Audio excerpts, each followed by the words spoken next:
Alright, hey everyone. Since I announced it, I've been working on improving and adding new features, support, and fixes to the Souls-like template project.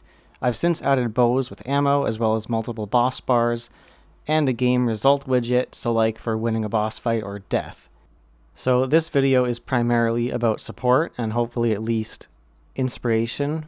I also realized that I needed a place to report updates as well as much more in-depth support, so I've finally gotten around to setting up my Discord.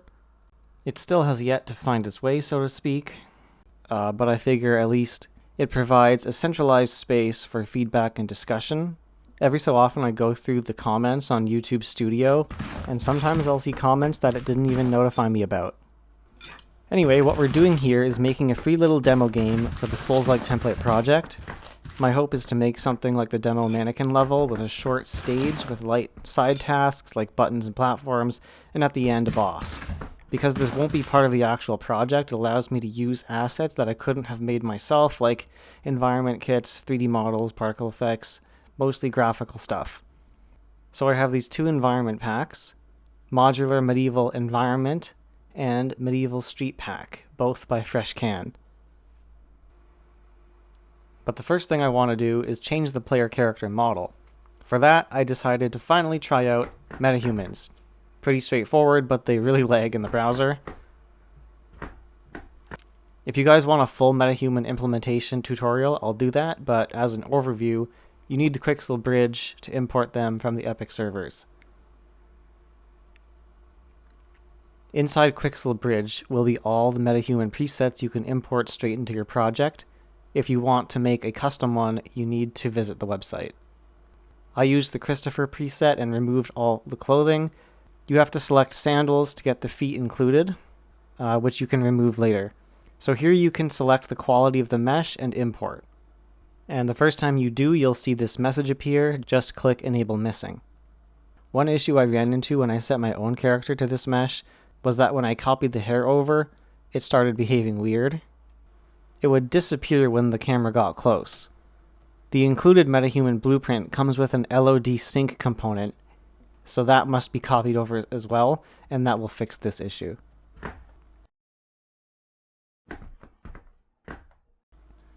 Next, I want to set up some armor, because the demo ones won't cut it. As you can see, they clip through.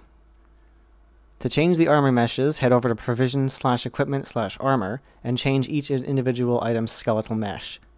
And do this for each one. If you're mixing asset packs like me, it's almost certain you'll have to modify some meshes outside of Unreal Engine.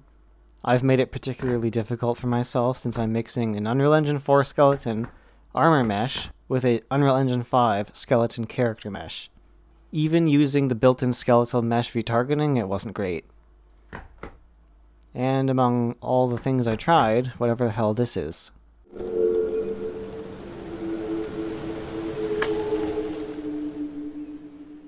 So let's get to Blender. I imported the armor pieces over top of the Unreal Engine 5 mannequin, and using the bone constraints copy rotation and copy location to mirror the movement, I moved the joints into the correct positions.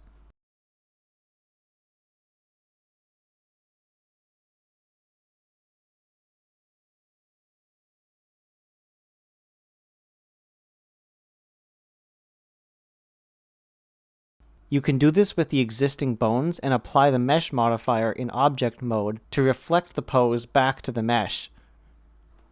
Since we destroyed the old skeleton, of course that means we need to re-rig this mesh.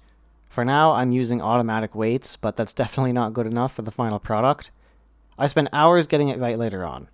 After some trial and error, the positioning of the joints looks good, but the character mesh is still clipping through the armor. You can use Alt and S on a selection to widen that area, but this caused some issues later on, so I used sculpting instead, but it's still a good thing to know. In the interest of this not being a full Blender tutorial, here's the final result.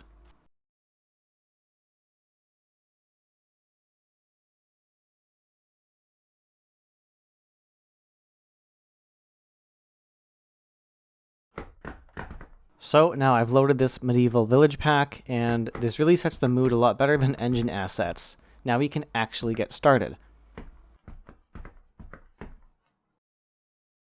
First, let's get rid of this demo spear and all the demo weapon models for that matter. Depending on the mesh, their origin points may need to be shifted. The origin should be where the character holds it. We can fix this in the engine. Right-click on the mesh and export it anywhere.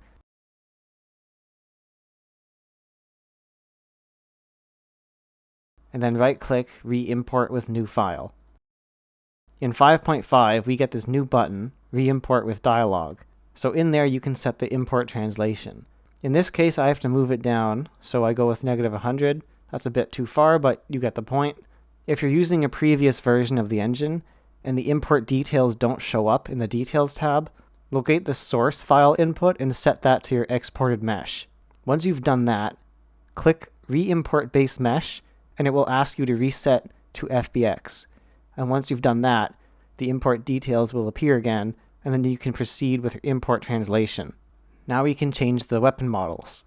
Go to Provisions/Equipment/Weapons and open the ones you want to change.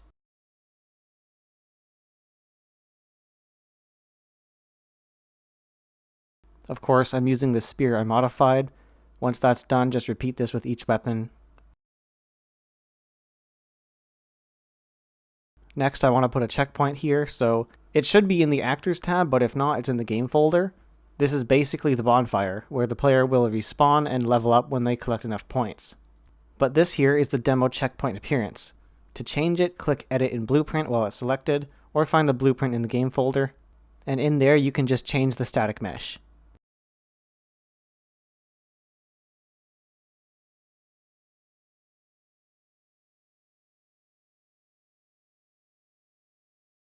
The demo checkpoint uses a green particle effect, but in my case I want fire, of course, so I'm changing the Niagara effect to a small fire. And this is from another pack. This looks good, but the fire is too high, but that's a quick fix. So we go back in, and just move it down, and that's perfect.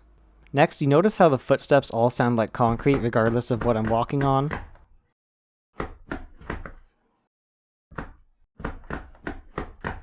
I didn't even touch on this in the other videos, but this project comes with my physical material profile system, so fixing this will be easy. All that needs to be done is to change the physical material of the ground. So there are a couple ways to do this.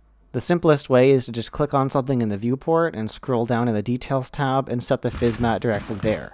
This is good for those one-off scenarios. However, if you have a landscape like I have in this example level, which has multiple material layers that each warrant their own footstep sounds, we have to specify that in the material because now even the stone sounds like dirt. So first you'll have to locate the landscape layer assets and open them up. What I'm doing is I'm going into the landscape mode as if to paint the layers, and there you'll find a Browse To button beside each layer.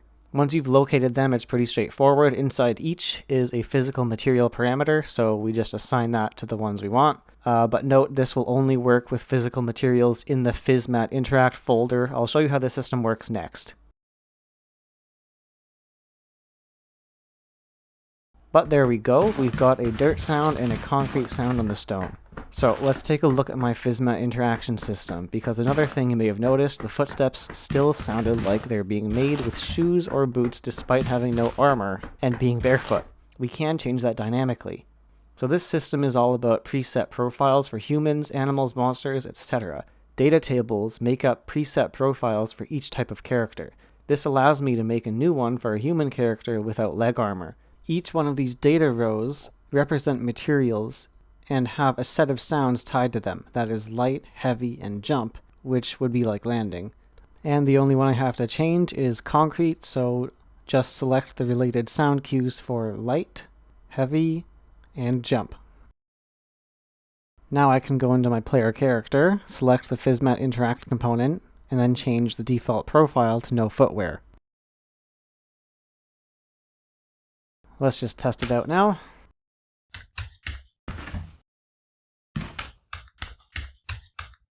And great, now let's head over to the armor leggings and make them toggle the profile. Equipment like armor and weapons can be found in Provisions/Equipment. So in here we just want to override the equipment effect function and put our new functionality in there.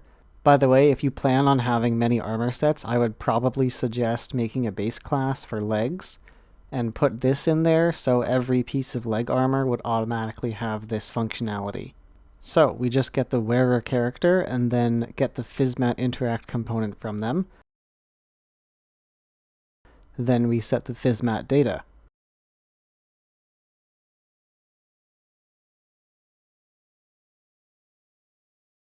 I'll be using a select node because this function already has a boolean for active. True is armor on, so false is the no footwear.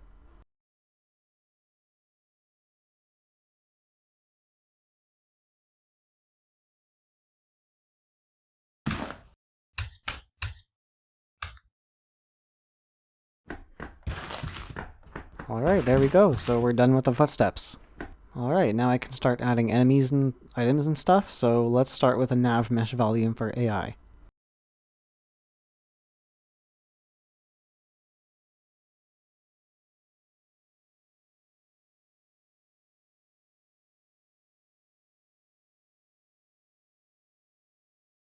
Press P to make sure it's there and looks good. If the nav mesh doesn't automatically build, you can try doing it manually under Build Paths.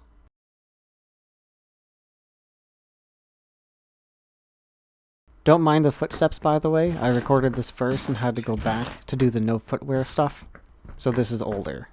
So I want this enemy to be based off the demo enemy. The demo enemy has a couple parameters like mannequin color, and I want to exclude that. So I'll just copy it and remove those flags.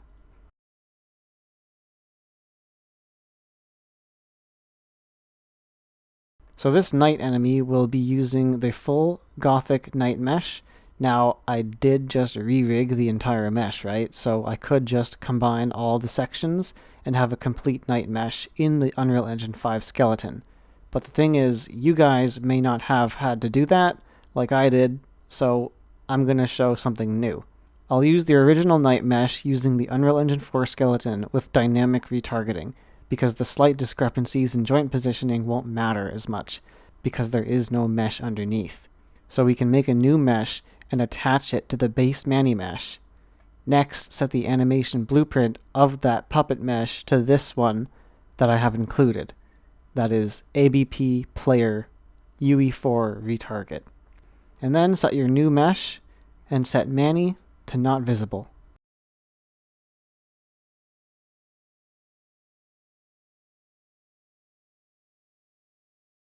And there we have it. This knight enemy is ready to go. Oh yeah, and we can delete the mannequin color variable and all of construction script.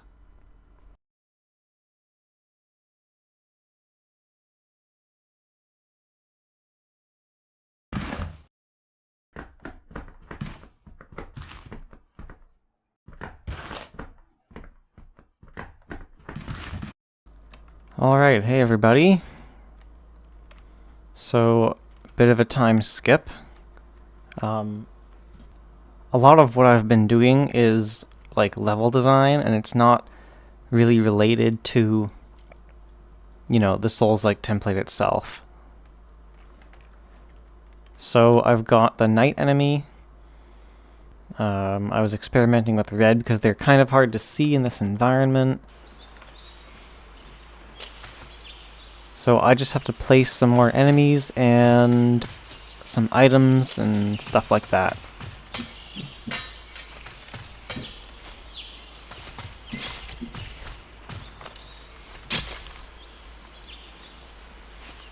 So I kind of like that. So as they take damage, when they've reached below 50%, their material turns to blood. Any damage, it checks if the health is below half, and then it sets the mesh's physical material override to flesh. So as if you're breaking down their armor. Oh, I have to hide these again. But yeah, I've got my abhorrent light skeletons functioning as they did.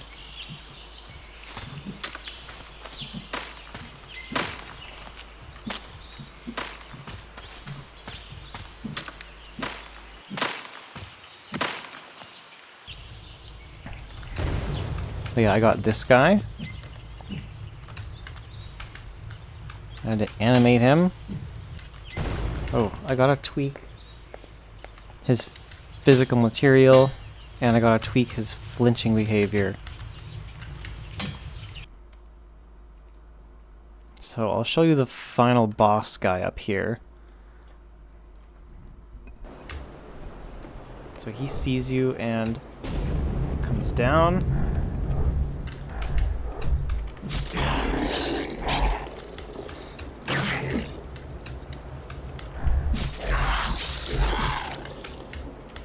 So I have this phase 2 function.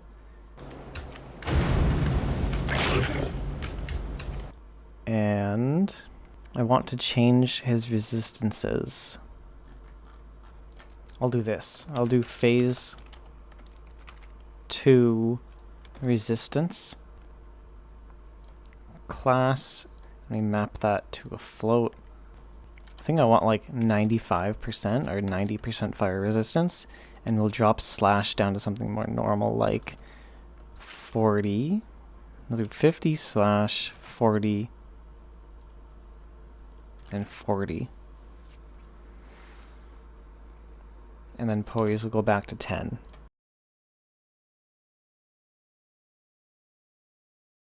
And so, because the player can die and then reset, we have to set a phase 1 where it reverts all the phase 2 changes back to normal. So this one is a little bit easier. I can just go get class defaults, inherent damage reduction. In character base, any damage. Yeah, it uses the more efficient method. So I have to reinitialize these somehow.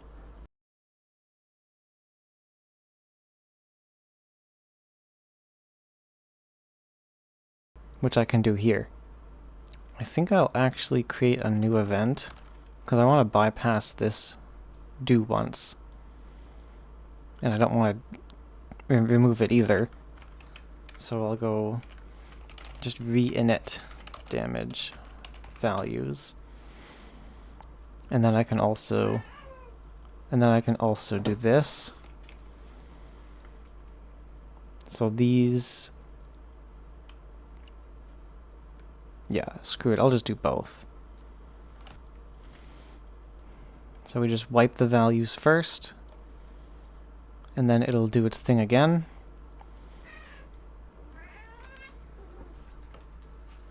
So these are the initializing variables. And this executes on server, so I'll just do the same thing. Run on server. And then I just have to call that again.